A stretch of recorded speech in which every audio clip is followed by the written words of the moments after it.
All right. So I just really have a very interesting conversation today about the different type of personalities that determinant on how the approach just makes a big difference. So this is so important. The psychology behind eating, because we are not just humans that go about eating just for the sake of nutrition or the calories, the protein, the macros, and the exercise. There is a huge behavioral component behind it that is going to determine how we do things and how we respond, how we actually go about our goals and how we planned. So all of these things are really important that we address. Your mind sets the ceiling and your plan just works inside it. So if you are always busy, you are trying to achieve a goal, lose weight, or experience or experiment body recomposition, you want to manage your appetite and truly stop that all week messy going into the weekend loop. This is something that we always need to be addressing, because if you understand and identify who you are in terms of your archetypes, this personality, where you fall into, not all the strategies are going to work for you the same way that would be for someone else if someone else has a different archetype or different personality. And I have written a book literally that talks through all of these things as well. It goes through the psychology of eating. I think a couple of you guys have gotten the book, and has a lot of different strategies specifically for these situations. But the body follows your mind. The better your headspace is, the better your adherence would be. Better adherence will pretty much represent more consistency, and over time, obviously, more results. So I want you to find out today, what is your default mindset? Where do you tend to default when you are not in your best days? And I want you to listen and really understand that we need to truly implement smart strategies that are going to allow us to basically be a lot more intentional about how we go about responding to these default modes. We have the first one that I kind of brought up, which was the all or nothing achiever. That mindset that I think 99% of you guys, and I potentially would say, if not 100% of, we all are all or nothing thinkers. Perfect or pointless. If I sleep, I fucking blew it. Strict weekdays, blowout weekends, and restart Mondays. And obviously, it's not always something bad, like out of being a perfectionist or all or nothing. We have some superpowers because we set high standards for ourselves. We really want to have a strong follow through when we are focused, but we also tend to feel like if we can't tick all the boxes, then we are failing. So that's number one. That's the all or nothing achiever. And I wanted to sort of like give a bit of a description of that particular archetype. Then we have a second archetype, which is a quiet doubter. It's that person that wants to change, but you second guess everything. So you procrastinate.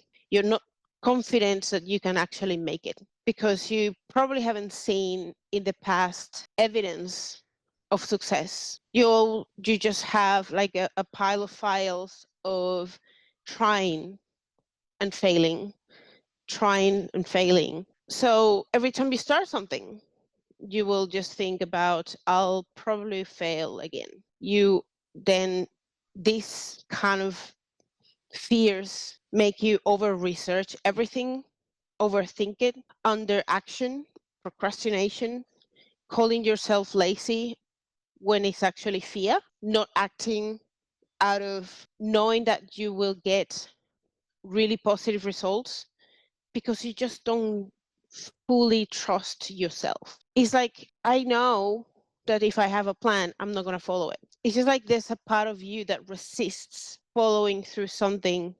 And perhaps it's just because it's never been adapted to your needs or adapted to what you really needed to do. Yeah, there are some superpowers in there. We can think about how careful, how intentional and thoughtful you are before making a decision. You try to learn fast and really be more that kind of person that feels that small wins actually bring some momentum to feel motivated and feel like you're getting somewhere. Now then we have a third archetype, which is that person that is a confident short cutter. You know a lot. You know you know your shit, and you feel like you know way too much, and perhaps that makes you want to go all in 100%, 100% intensity because you feel like you can master everything super well, but then you burn out. Then is when you are super exhausted because you went to it too early, too fast, too intense. You wanted results really fast. You want to make all the changes at once. And when you do, please make sure you the person who joined now, I don't know what the name is. I think it is important for you guys to get muted. If you can mute yourself. Sorry about that. Let me see. How can I mute everyone? Perfect. Okay, I think it should be good now. This person that is the confident shortcutter wants to do too much, too many changes at once. Avoids data when things are not going really well. You don't want to weigh yourself. You don't want to track when things are not going your way. And you're sort of scared of looking at data because it is going to tell you a story or a reality that you don't want to see because then you feel like you're failing. So it is really important for you to identify whether that is some of your points that have been slowing you down. Yeah, there are some superpowers as well here. You have a high capability and you focus on what are the constraints so you can tackle those constraints. Then we have a fourth archetype, which is the self-sabotage. And I think this is another one that is very, very common, if not all of us, probably 99% of us will self-sabotage at some point. We build momentum and then we fuck it up. Even knowing that we know that we need to do the things, we just don't fucking do it. Or we were just doing really, really well, you having success, and then you start panicking. Like you start fearing this is going so well. I am gonna fuck it up any time. And then hello, sabotage. Here we go. And that is represented by late night racing, post stress, out, not managing well when you're stressed, just default to eating, or again, you do something, you feel like you fuck it up, and then you come up with what's the point of continue doing this. So it is good that this sort of self-sabotage personality has a strong awareness, is a personality that responds well to safety, to plans, that have gentle but important strategies to get you back on track. And it is, again, super important to identify this fourth. Now, let's go and recap these four categories. So let's get to the first one that we talked about initially, all or nothing achiever. So what is the problem pattern? On or off? One restaurant meal feels like failure, so the rest of the weekend slides. So what are some of the frameworks or things that we should be following if we do struggle with all or nothing mindset. So I want you to think about a 3M reset: minimums, margins, and momentum. So we will have to choose our minimums. 3 non-negotiables that are going to help you get over chaos. What would that look like for you is something that you need to choose and decide. It could be your minimum non-negotiable protein intake. It could be your steps throughout the day. And then perhaps a third, that could be your sleep, like lights out by 10:30, something like that. So you just need a lot of structure that allows you to know what are your minimums, but you don't have to achieve perfection. That you know that like you have your minimum standard set, that gives you that barrier, that margin, that helps you build that momentum. So what are the margins?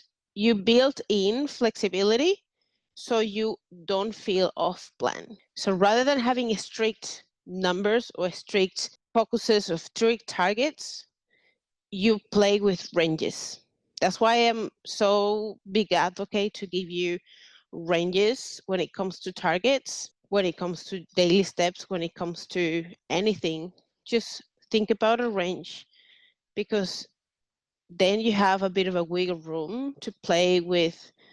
When you are your best, you can achieve for that 100%, or when you're not, you can just try to fall within that range. So if you're dining out, if you're eating out, you can share one starter, lean protein with your main, having some vegetables, water between drinks. You can have a portion size cue, like stop when you're satisfied rather than stop when you're super full. Those are examples as well. But the main thing with margins is having that flexibility. And then we have the third M, which is momentum. So after any wobble, make the next good choice within the 15 minutes of having had experience any sort of like bit of a off track situation. It's not tomorrow, it's not Monday, it's now. So after you feel or you think you made a poor choice, that you fuck it up, that you just let yourself follow your instincts and follow your reaction out of trying to be that perfectionistic, and you made a mistake, don't beat yourself up for it. Refresh, redirect, reroute, and in those 15 minutes, just ask yourself, what is the next right thing that I can do that is aligned with my goals? So this is a big question that you need to ask. What is the next best thing? And remembering that within this category, I always repeat the same thing. It's all or something. It's not all or nothing. It doesn't have to be 100% all the time, because sometimes your 100%, what is going to be your 100%? Your 100% is going to be perhaps on one day your true 20%. But that 20%, if you actually do that 20%, that means that you're still showing up for yourself, that you're still doing something, and that small thing compounds over time and accumulates, and it gets you to where you need to be. Obviously, if we're just thinking about a timeline and a date, a specific date, and we put these constraints in place, you will fall behind because you weren't on time, on point every single time. But we're not here for getting ready for a show. We don't have a deadline. We are here for life, for our well-being, for our mental health, for our improving our body composition, for improving our strength, our conditioning, our future. So you can play with your kids when you're old, when you're functional, you're strong, you feel confident. That's what we want. So that doesn't have a time limit.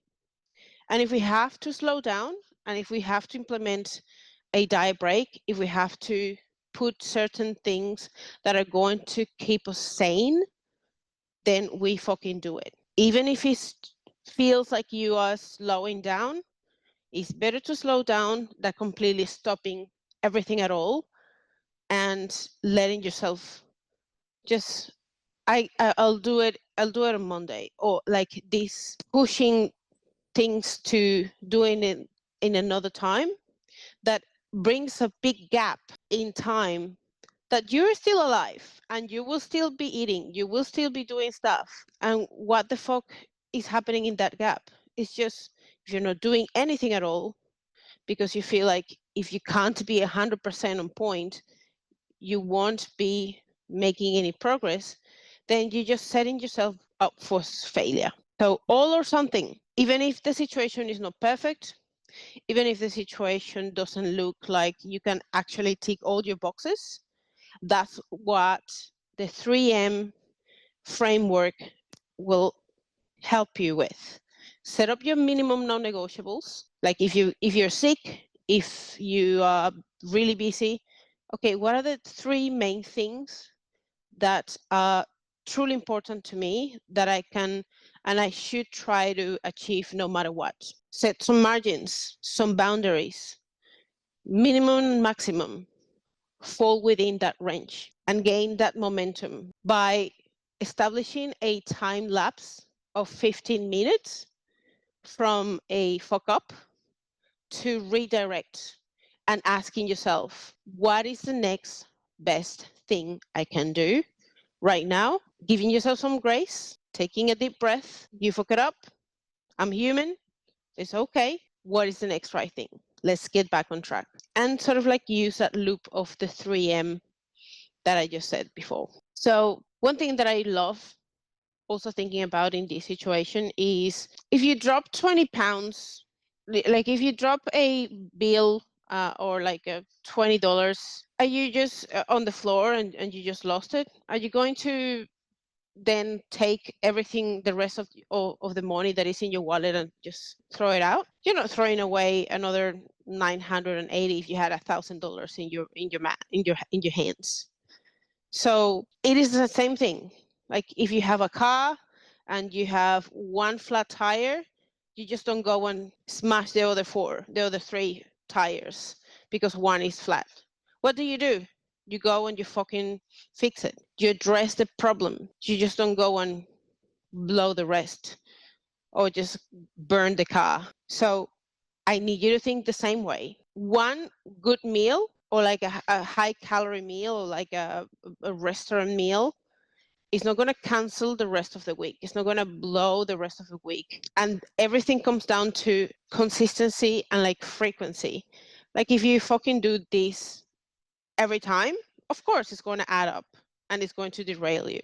But if it happens once and you catch yourself doing these things, and you recreate and hone in on this internal self-awareness, you can get back on track. You can really identify what the fuck is going on and implement that. What is the next right best thing to do? So this week, experiment, pick one minimum you will not break, even on messy days. Track 7 days a week, and no just random stuff. Note how often momentum survives because of that one non-negotiable that you chose. Just make a note on how successful you start coming out of that by just having those small non-negotiables in place. For the second archetype, the quiet doubter, the person that doesn't trust themselves achieving something, and you have this problem pattern of low confidence that creates delays. Tasks feel too big, impossible to do. Just to feel, you feel very overwhelmed with the things that you feel like you have to do in order to achieve your goals. So you labeled yourself lazy, you labeled yourself like you're incapable, but it's actually fear. It's actually those receipts that you have in your file showing that perhaps you haven't been successful at the goals that you have set for yourself. And so you just don't want to risk it again. You don't want to see failure again. And so you don't act when the opportunity presents to try again. Now, I need you to use a framework that is called BRAVE. That stands for bias check, reduce the scope, affirm the win, visual proof, and educate slightly. That's what BRAVE stands for. So when we think about bias check, I want you to think about your fear. Ask yourself, if my best friend said this, what would I challenge? What is holding you back and why? Why is this making me feel so scared of doing it again? Why am I scared of failing? An example is like just trying something new. Or even when you think about when you made the choice and took the decision of having a coach, there was a restraint, there was a part of you that was scared. Like, what if I fail? This is a big step. This is a big investment. This is something that I have to commit to. But there was a part of you that was scared, that was pulling you back, like, you better not do this because you will likely fail again. But fortunately, you had that another part of you that allow you to give yourself another opportunity to win, and that is what it is part of that. So the second part of this is reduce the scope, shrink the tasks until they become a lot less friction. When they become frictionless, then they open the opportunity for you to actually feel less overwhelmed. When you feel less overwhelmed, you can manage a lot better the things that you know that you potentially can tackle one at a time. So if you have a history of feeling like you have failed because you get overwhelmed, because you have way too many things that you try to put on your plate because you want to achieve the goals, and then you burn out and you fail, then you have to start small with manageable things. Sometimes it just feels stupid. Like, I've worked with clients that the first week, I just want you to just know your numbers. And that probably feels so simple that, like, is that all that you want me to do? Yes, that's all. One thing at a time, one task at a time. And once we have confidence and we master each step, then things can be added all together and they won't feel so resistant and so overwhelming. So there's less friction for us to implement a lot more different things on a regular basis. But if you come up saying, this is the goal that I want to achieve, I want to lose 10 pounds. And then when we look at your lifestyle, your steps are 5,000 steps, your nutrition is all over the place, very little protein. Do you feel like you're going to be able to make all adjustments at once if they have been ingrained in your lifestyle for months, years? Like, if I just change your protein intake from 70 grams to 125 grams, like I literally doubled your protein, that is likely going to be or feel a bit unrealistic, a little bit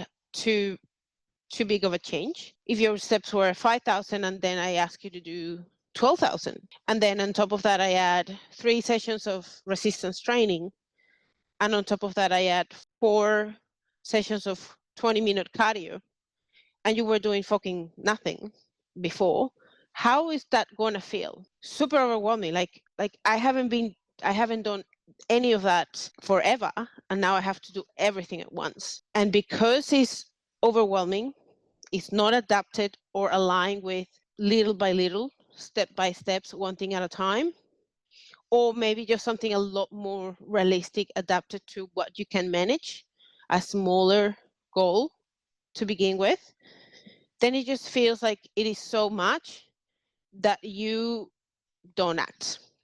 You either don't do it or will try your best, but then you just don't follow through anymore. And again, you go back to look at, I'm going to fail again. and then you just lose that confidence in you. You need to affirm the win. So name one thing out loud daily, no matter what as well. I need you to recognize small wins, because when you see the small wins, even if they look small, they give you some good confidence that there are things that are positively happening that allows you to find that momentum. So every day, every morning, I want you to affirm and look for one win. And perhaps not just in the morning. Like, I want you to think about a positive win before you go to bed. What was something good I did today? Because again, that brings a lot more confidence in that you're not just failing, you're actually making progress, even if there are things that don't look like progress. And the problem is here, so we only look at progress if we see the scale move. That's it. That is the only progress we see. If you weigh more, the scale went up. Oh, I'm not making progress. What about the other things? What about your progress at the gym, your strength? Or you were able to do one more rep? Maybe you were able to execute the exercise a lot better. That is progress. It's very tiny. It's probably in your mind meaningless, but there is progress there. Or in the afternoon when you were fucking bored, you just didn't go to the fridge and ate something. You actually stopped yourself, took a deep breath, and you said to yourself, I'm actually not even hungry. I don't need food. Let me do something else. That is fucking progress. That is something that before was not there. You were like just reacting to an impulse, and now you're starting to slow down and listening to your hunger cues and being more intentional, more mindful. So when you're developing behavioral and mindset skills, that is even more valuable and much more powerful when it comes to actually measuring and talking about progress than a number on the scale, because your body weight is going to fluctuate fucking daily. If you didn't poop yesterday and you had a kilo of lettuce and vegetables, you're going to weigh 1 kilo more the next day. Is that fat? No. Is the scale going to tell you it's the lettuce? No. You have to be aware that that is going to fluctuate, but you know that you have been doing the right thing. It's not the same that you had if you eat a kilo of lettuce to eat a kilo of donuts. The calorie difference is going to be very different. And what matters the most at the end of the day when it comes to fat loss is not just about what happens with the weight itself, is that we have been in a consistent energy deficit, or we've been able to do the right thing, which compounds in not just making good choices, but having good amount of protein, good amount of fiber, hydrating, managing stress, sleep, showing up to the gym, doing our cardio, making the right decisions when it comes to the weekend, treating the weekend like a separate entity from the week. So we have a plan of attack. We know we are going prepared for the weekend, knowing that it's just going to be a completely different entity in terms of routines, in terms of the things that we do, even the times that we go to bed. Like, I can go to bed on the weekends at 2 a.m., whereas on the weekdays, I know that I have to fucking wake up early and I have to try to sleep earlier. Those little things make a difference in our routine, in our food selection, and our choices. If you are less busy on the weekends, you tend to get bored a lot more, and the fridge getting a little bit more shiny, and you start seeing or thinking about more about food than normal. So it is super important that you think about how to handle the weekends completely different to what weekdays are, and you are intentional about that. Within the same scope of that framework, Brave, I have spoken about the bias check, reduce the scope, affirm the win, visual proof, track 2 fast moving metrics for the next 14 days. Let's say protein, grams of protein and steps. And I want you to see if just these metrics can be consistent on a regular basis. Just pick 2. And just tracking anything really allows you to see the proof of the and give you data, give you information.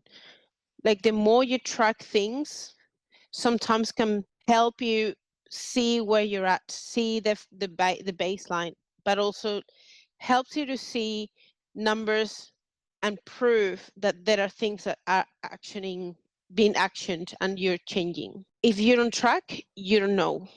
There's no data for you to get back to. You need receipts to go back and look into. And always be on top of your own self-awareness, education. So for example, understanding a lot more about your nutrition or a lot more about mindset, asking yourself some questions and sort of like looking into it to gain a little bit more confidence about that. So a small steps for this personality is 1 step at a time, or a smaller tasks, a smaller steps. A small right beats big imaginary things. I keep promises to myself now. Show up for yourself. Even if you're scared, just focus on doing the right thing. So do an experiment this week. Schedule 3 10-minute actions on your calendar. Perhaps 1 lift, 1 walk, 1 protein with vegetables, and check them off like if they were meetings. Small tasks that will build that confidence. Then we have the procrastinator, the confident shortcutter. You know what to do. You start in like a hot press. You're ready to rock and roll, to do 100%, fully recharge. You change 100%, 20 things at once.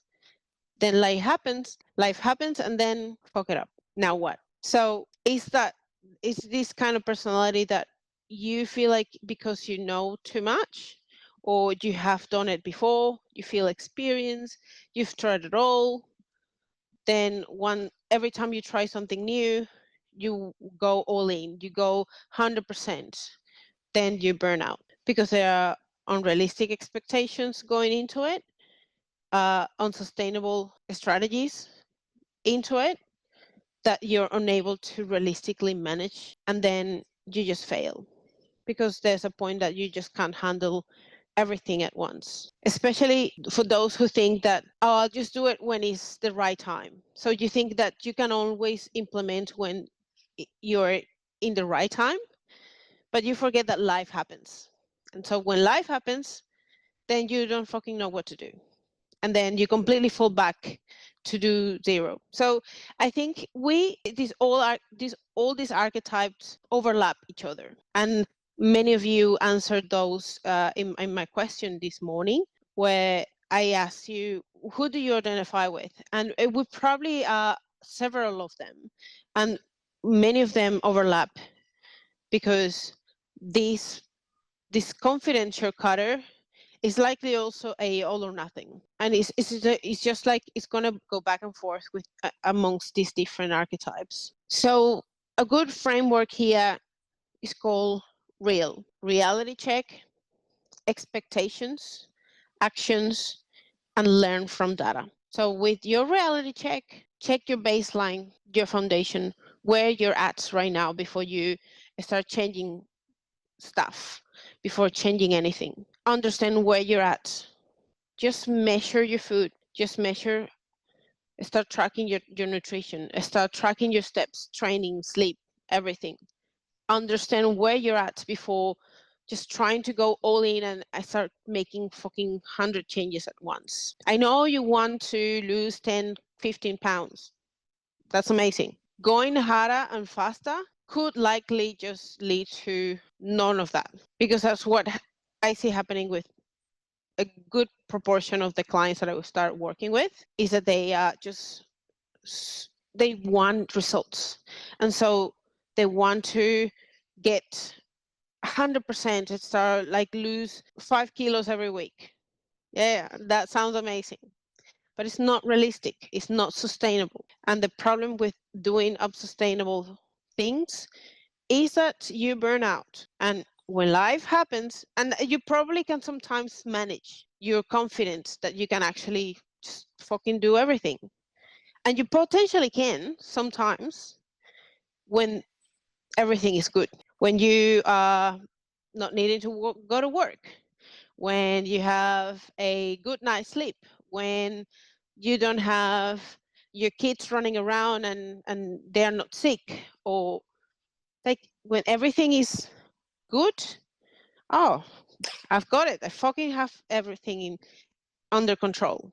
But what happens when your boss calls you and tells you that you have to fly to fucking New York for a meeting, and then your kids are sick, and then you have less time, or you get sick, or you get you turn your ankle, or whatever. Like something fucking happens that completely changes what you thought in your head was really, really good. Now there's something else that is restraining you from your flow, and obviously is going to limit everything that you were going to implement, everything that you had put in your plate that you were so fucking confident that you were going to able to master.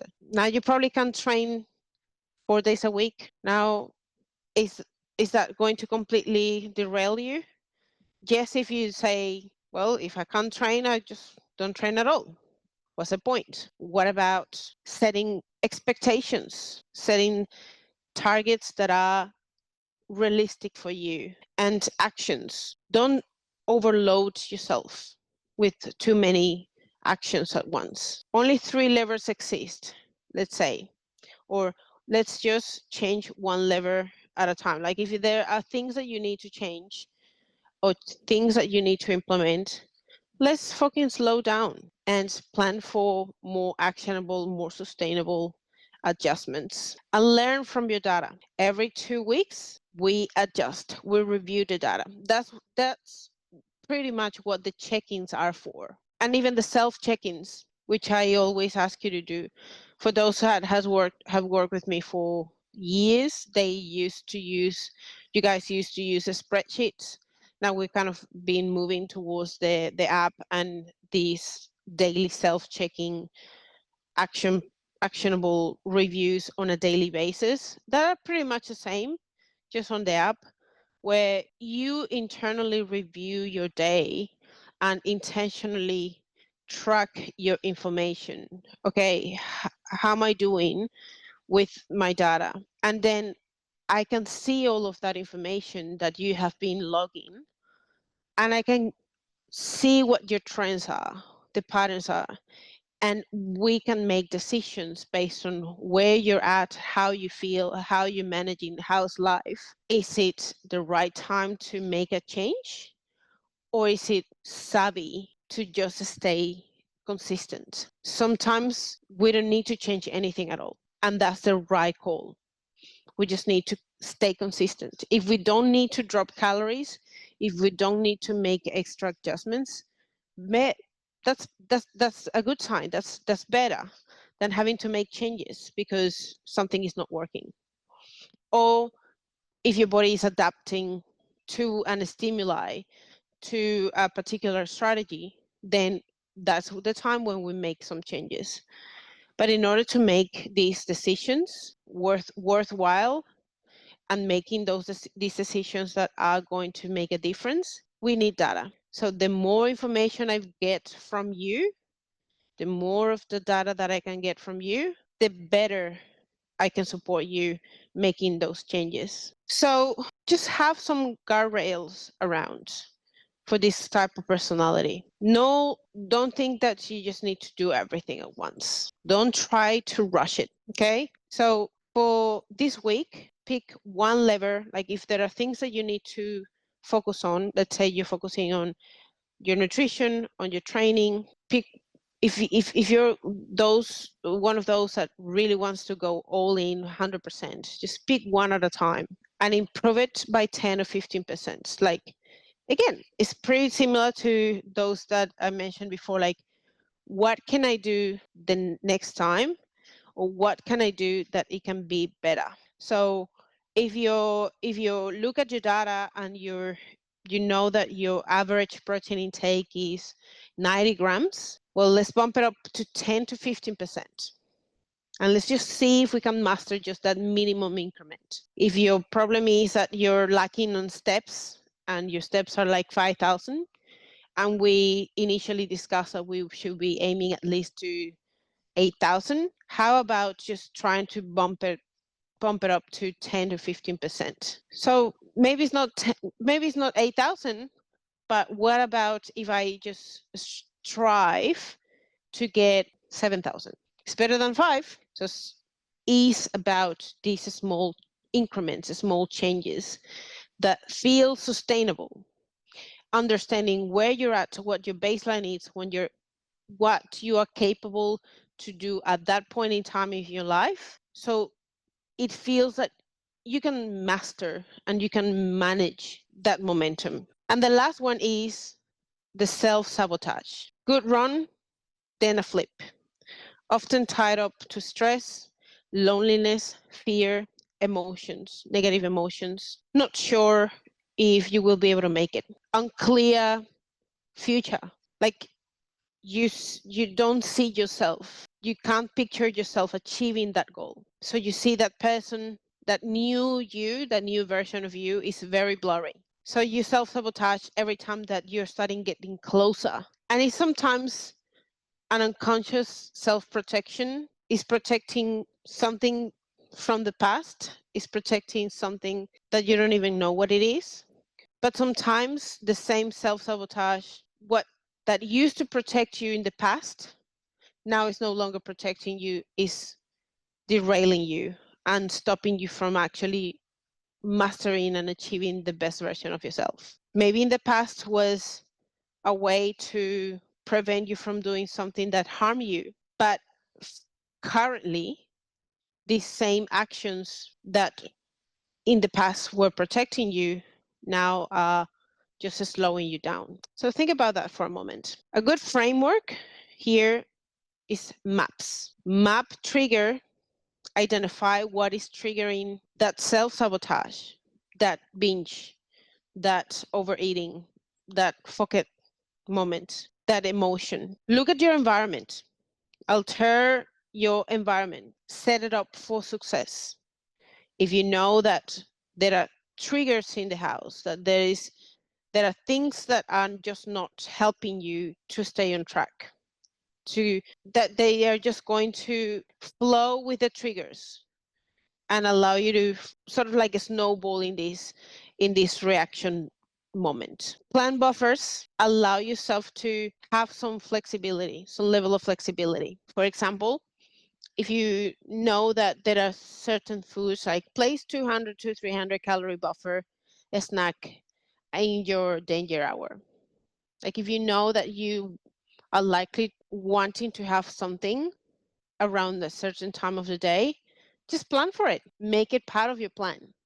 If you like that fucking cookie, make it part of the plan if you know that you're going to end up binging on it, which is worse. You see, include it in your plan and have self-compassion. Debrief. 3 lines. What happened? What did I feel? One small change next time. So your future deserves a better person. And that starts by creating these strategies and implementing.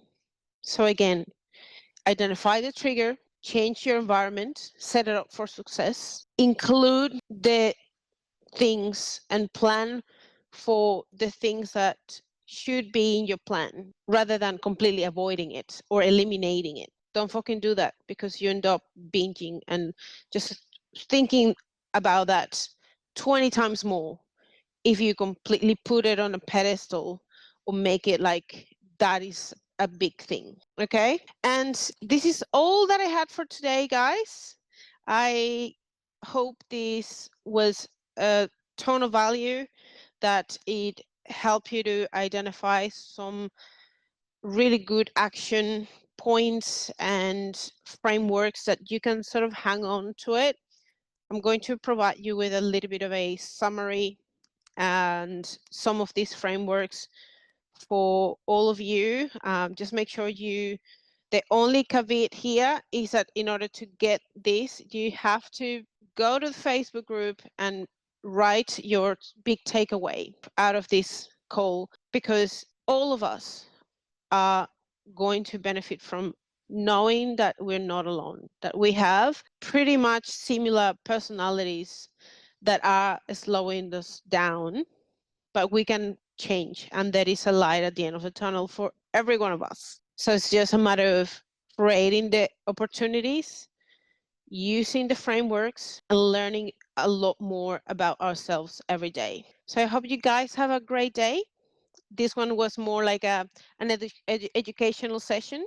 If you are interested, also like look into my book, The Psychology of Eating, and master sustainable results, long-lasting results. I can send you the link for it. But apart from that, I think this is just super full of knowledge, value, and takeaways that you can start implementing right away today. So love you guys again. Mwah, and I see you soon.